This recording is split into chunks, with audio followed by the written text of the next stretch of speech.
27 में यूपी में विधानसभा चुनाव होने वाला है। आपने अखिलेश यादव का नाम लिया कि उनका ग्राफ ऊपर जा रहा है, तो क्या ऐसा मान लिया जाए कि एस्ट्रोलॉजी के हिसाब से प्रधान सीएम अखिलेश यादव बन सकते उत्तर प्रदेश के? बिल्कुल। देखिए, मैं एक चीज़ जरूर कहूँगा, अभी मैंने योगी आदित्यनाथ जी कुंडली बताई, राहुल गांधी जी कुंडली बताई, अब मैं आपको अखिलेश जी की कुंडली भी विवरण कर देता हूँ। आपके सामने ही है, मैं पूरी कुंडली बना कर लाया हूँ, ऐसा नहीं। अभी आपको मैं एक कुंडली बताता हूँ। 1/7/1973 12 बजे का जन्म है सफई का, अखिलेश यादव जी का। इनकी जो चल रही है 25/3/2024 से शुक्र की महादशा चल रही है और 2027 तक रहेगी। तो ऐसे में क्या है, इनकी जो पहले दशा चल रही थी उन दशा ने इनको पटकनी दी थी 2019 में। तो ऐसे में क्या था कि अब जो दशा आ रही है, शुक्र की दशा आ रही है, इनका शुक्र पंचमेश होकर के एकादश भाव में बैठा है, यानी मजबूत होकर के आ रहा है। और ये एक चीज़ का विशेष ध्यान रखना, अखिलेश यादव जी अगर अपनी वाइफ का चेहरा आगे लेके चलेंगे तो बहुत जल्दी सफलता आपको प्राप्त होगी। शुक्र मजबूत है आपका, शुक्र ग्रह बहुत अच्छा है आपका।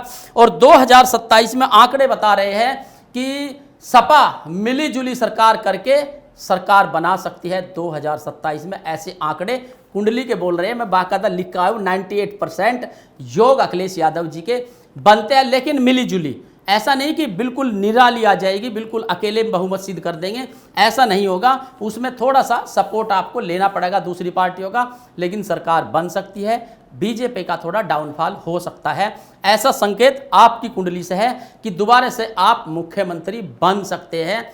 पर आपको साथ में गठबंधन करके करना होगा, तो आपको जरूर लाभ मिल सकता है, क्योंकि आपकी कुंडली गठबंधन के बिना इस बार मुख्यमंत्री के पद तक नहीं पहुंच पाएगी। गठबंधन जरूर देना पड़ेगा, क्योंकि आपकी कुंडली में शनि चंद्र शुक्र केतु कर्मेश होकर के 10वें भाव में बैठे। तो ऐसे में क्या होता है, जब शुक्र की महादशा चलती है, शुक्र की युति भाग्येश है आपकी, और पंचमेश होकर शुक्र बैठने से ऐसे योग बनाता है कि बुध के साथ युति बनी बैठी है, तो बहुत ही अच्छा योग है आपका। आपकी बुद्धि बहुत तार्क है, बहुत तेज बुद्धि है, बहुत वो करते हैं आप। लेकिन मैं एक चीज़ का जरूर ध्यान कहूँगा कि आपकी कुंडली जोर दे रही है। मैं ये भी नहीं कहूँगा कि आपकी कुंडली जोर दे रही है कि आप 100% आप मुख्यमंत्री बन ही जाओगे। फिर भी मैं ये कहूँगा कि 2% भगवान के ऊपर भरोसा रखना, 98% अपनी मेहनत पर भरोसा रखना। अगर आप मेहनत और ईमानदारी से कार्य करेंगे तो सफलता मिल सकती है, ऐसा योग कुंडली बोल रही है।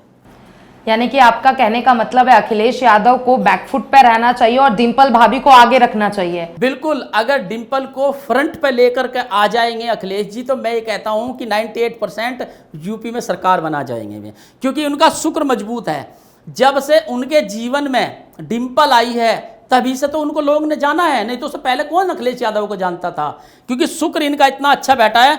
शुक्र देखिए, शुक्र की युति कितनी अच्छी बैठी है, पंचम भाव का होकर के एकादश भाव में, यानी शनि के घर में। शनि शुक्र दोस्त होते हैं, ऐसी युति में। और पंचमेश होकर के सूर्य की युति बना करके, यानी कि अखिलेश जी की कुंडली में शुक्र इतना बलवान, इतना मजबूत युति बना करके बैठा है कि अपने आप ही मतलब क्या नाम का राजपाट ठाट मिल जाएंगे। विवाह के बाद से इनको राजशाही ठाट मिले हैं, विवाह से पहले कहाँ मिले। ठीक है, मुख्यमंत्री के बेटे थे, ऐसा नहीं कि मुख्यमंत्री के बेटे नहीं थे, लेकिन जो राजपाट मिला है, राजपाट तो अब मिला है इनको विवाह के बाद, विवाह से पहले कब मिला है। तो डिंपल यादव इनके साथ जुड़ने के बाद इनके लिए डिंपल यादव बहुत भाग्यशाली है। अगर उनको फ्रंट पर लेकर चलते हैं तो 100% इनको सफलता के योग बन रहे हैं आगे भी।